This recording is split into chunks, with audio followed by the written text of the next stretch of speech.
إن الحمد لله نحمده ونستعينه ونستغفره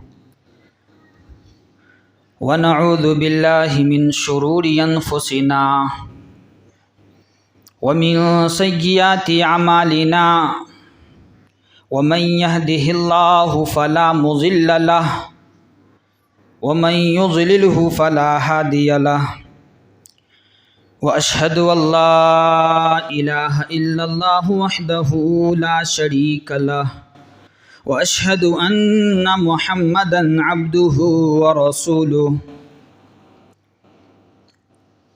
أرسله بالحق بشيرا ونذيرا أما بعد فإن خير الحديث كتاب الله وخير الهدي هدي محمد صلى الله عليه وسلم وشر الأمور محدثاتها وكل محدثة بدعة وكل بدعة ضلالة وكل ضلالة في النار فأعوذ بالله السميع العليم من الشيطان الرجيم بسم الله الرحمن الرحيم قاف والقرآن المجيد بل عجبوا أن جاءهم منذر منهم فقال الكافرون هذا شيء عجيب أإذا متنا وكنا ترابا ذلك رجع بعيد قد علمنا ما تنقص الأرض منهم وعندنا كتاب حفيظ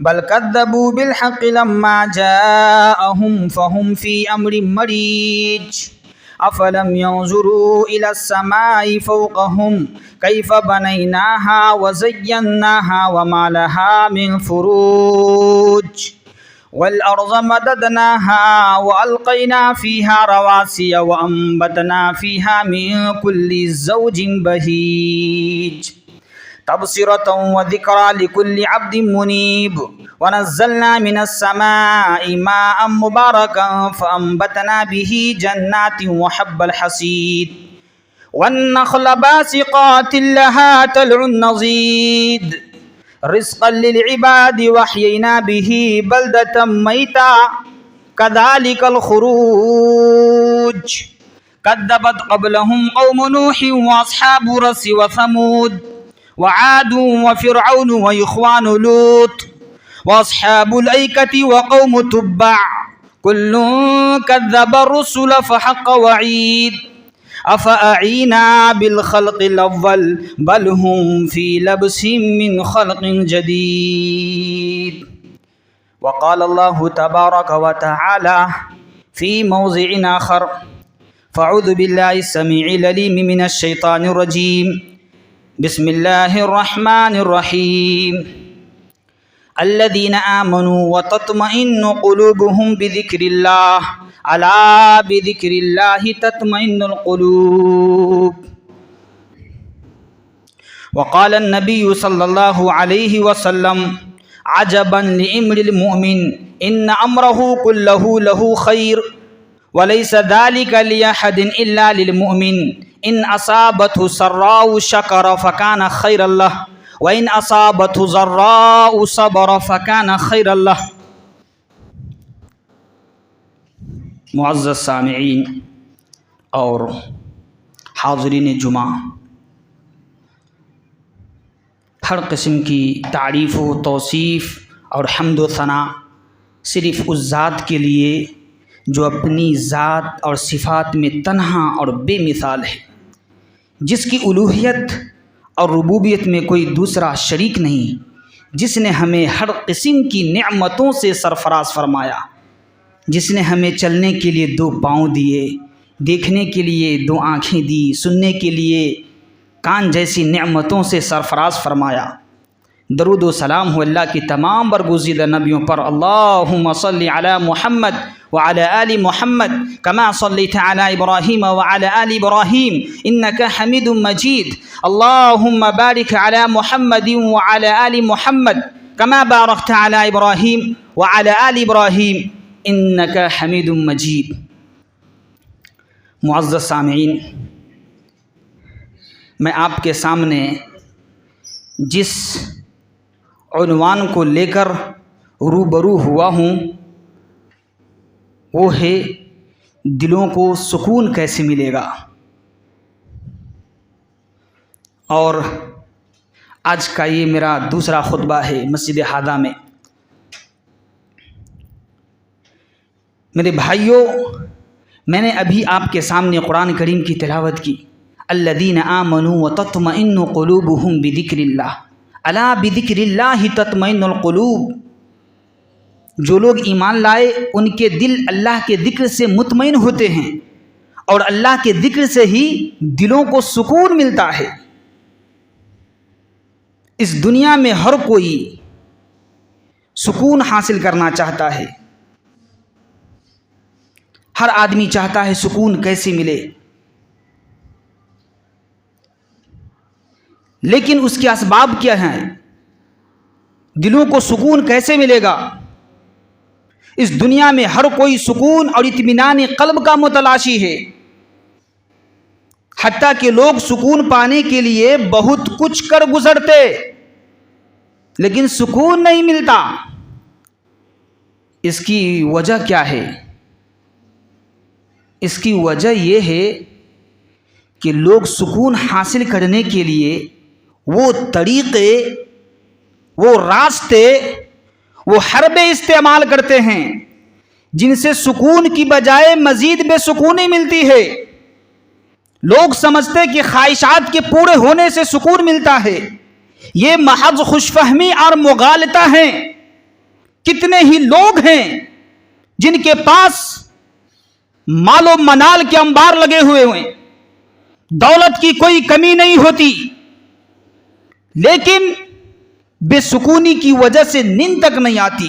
کروڑوں کے مالک ہیں لیکن بے سکونی کی وجہ سے نیند تک نہیں آتی، گولیاں کھا کے انجیکشن لے کے سوتے ہیں، اور آج ذہنی امراض کے ہاسپیٹل بڑھ رہے ہیں۔ لوگ یہاں تک کہتے کہ معاشی پریشانی بھی کوئی نہیں، گھریلو مسئلہ بھی کوئی نہیں، لیکن چین اور سکون نہیں۔ کیسے ہو؟ ہم نے تو سکون حاصل کرنے کا طریقہ ہی بگاڑ لیا ہے۔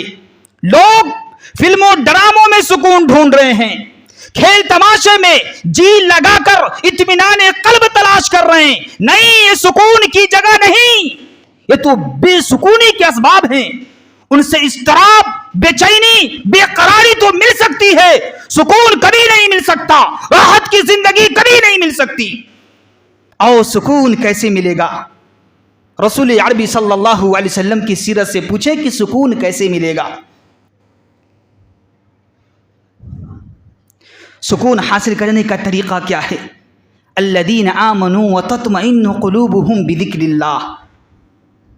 جو لوگ ایمان لائے ان کے دل اللہ کے ذکر سے مطمئن ہوتے ہیں،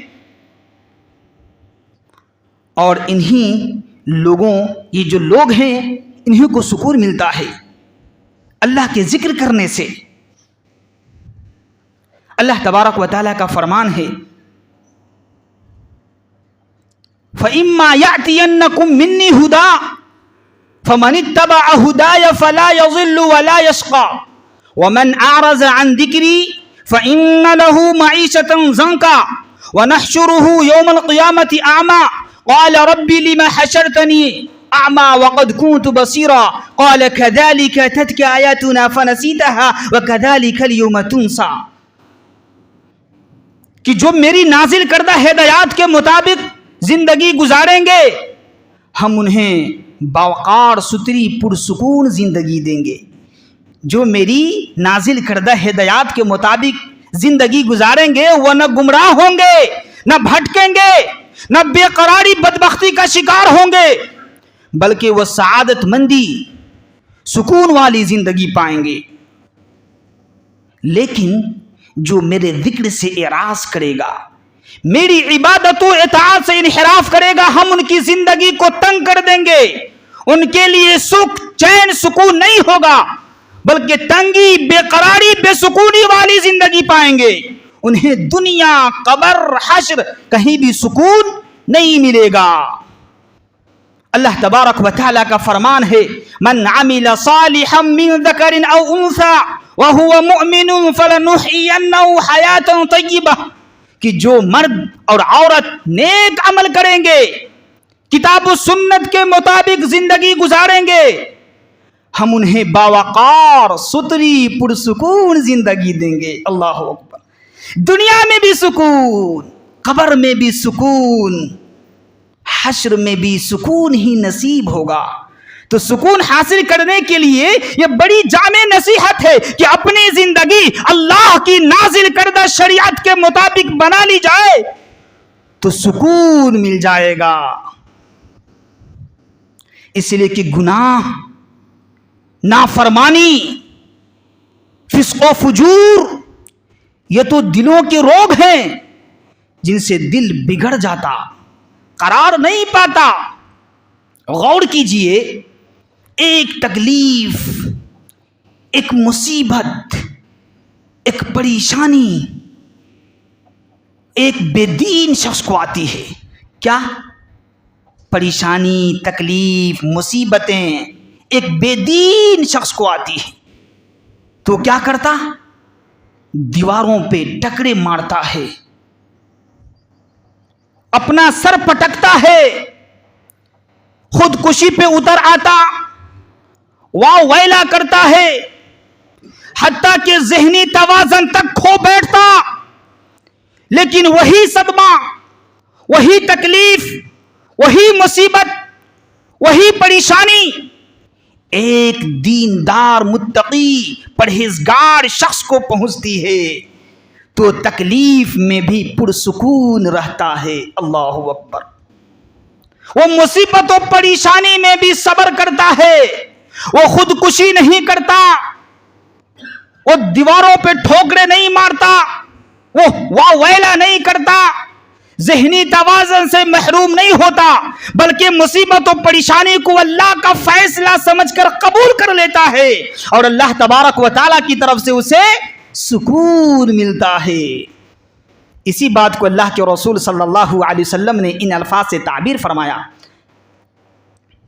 صحیح البخاری کتاب الزہد حدیث نمبر 1999 کی حدیث ہے۔ حدیث عن صہیب رضی اللہ عنہ قال قال رسول اللہ صلی اللہ علیہ وسلم عجبا لامر المؤمن ان امره كله له خیر وليس ذلك لأحد الا للمؤمن ان اصابته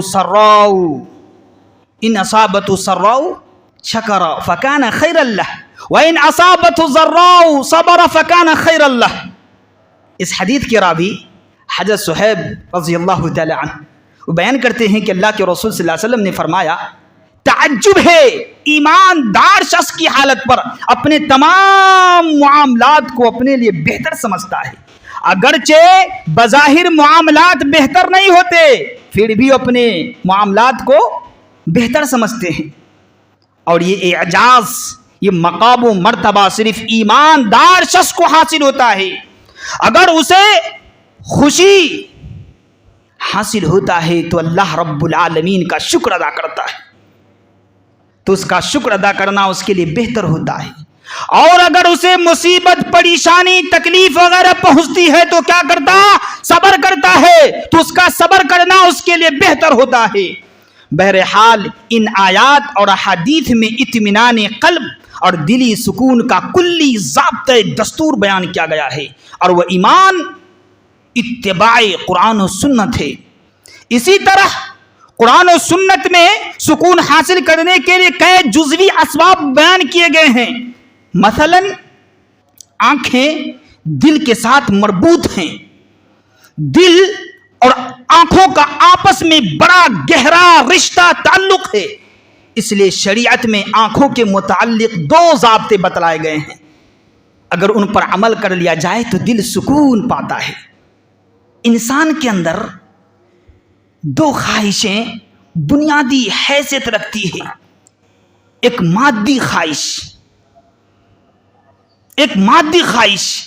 کہ کھانے، پینے، پہننے کو اچھا ملے، مال و منال وافر ہو، سواری، مکان، بنگلہ،